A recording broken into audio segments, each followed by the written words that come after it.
and who else knows it?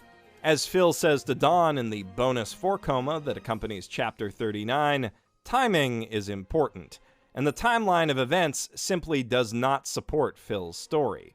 For starters, Phil is shown to be cautious of Crone before the game of tag, right before it begins, in fact. When the kids are walking up the hill after their first game, Phil is one of the first among them, along with Emma, Norman, and Ray, who notices her watching them.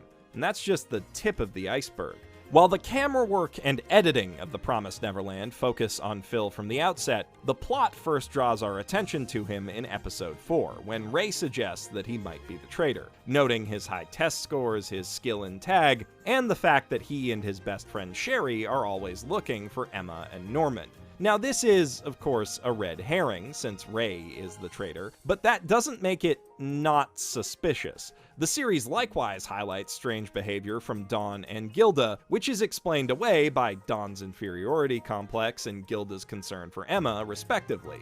Phil's actions, though, are never adequately accounted for. You could surmise that he began looking out for Emma because of what Crone said, but the first time we see him ask for her whereabouts is in Chapter 6 of the manga, right after Crone first appears. Additionally, in Chapter 5, a plotline cut from the anime, Isabella keeps Emma, Norman, and Ray, along with Dawn and Gilda, cooped up inside doing chores as she waits for Crone to arrive. And there too, Phil and Sherry are asking about Emma, and even subtly pressuring Isabella to let her out. They say it's because they want to play with them, and that may be true, but they sure can't do anything about escaping while they're stuck inside, and this may be Phil's way of helping them. It wouldn't be the only time he's helped out under the guise of playing. When Dawn and Gilda are trying to break into the secret room in Mom's office, Phil scares the shit out of them and us by walking in. Then he immediately takes up a lookout position behind the door, saying he's playing hide and seek with Nyla and Eugene. But then we see Nyla with Mark a minute later talking to Mom and very conspicuously not hiding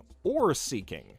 Phil is fucking lying, which makes it rather significant that Phil also happens to be the one who calls for Isabella when she returns to her office, giving Dawn and Gilda ample warning to escape.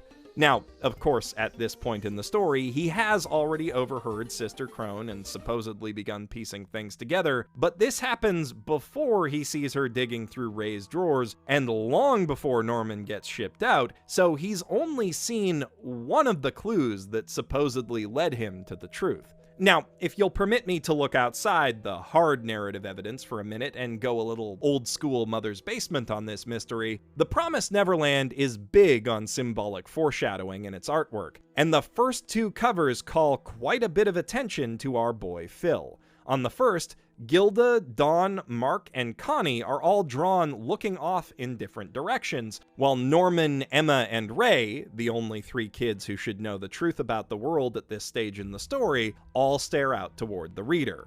Phil is the only other character who follows their gaze. Now, in the alternate art on the inside cover, we also see a young Isabella, who knew the secret, standing alone, looking out toward us. If this were just a one-off instance, it wouldn't be much to go on, but the second volume makes it a running theme. On its cover, we see Dawn, Gilda, Norman, Emma, and Ray all together in the library, and all looking toward the reader.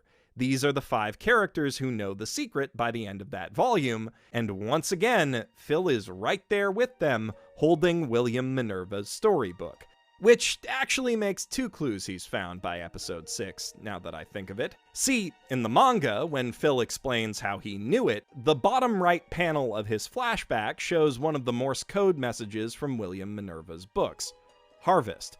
We learn in episode 6 that Phil is the one who introduced Emma to these hidden messages, and it could be that he decoded this not long before telling her about them, but timing is important, remember? And the timing of that flashback contradicts this explanation.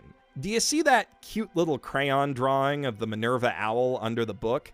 This isn't the first time it's appeared in the manga. Chapter 31 comes with a bonus page, the Gracefield House Art Gallery, which shows us all of the lovely artwork, including Connie's, that has adorned the house's walls since episode 1. We also get to see 3 drawings that weren't featured in the main haul. Jemima drew herself playing with Anna, Yvette, the young artist, drew an impressive full-color rendition of the house, and Phil drew that goddamn owl.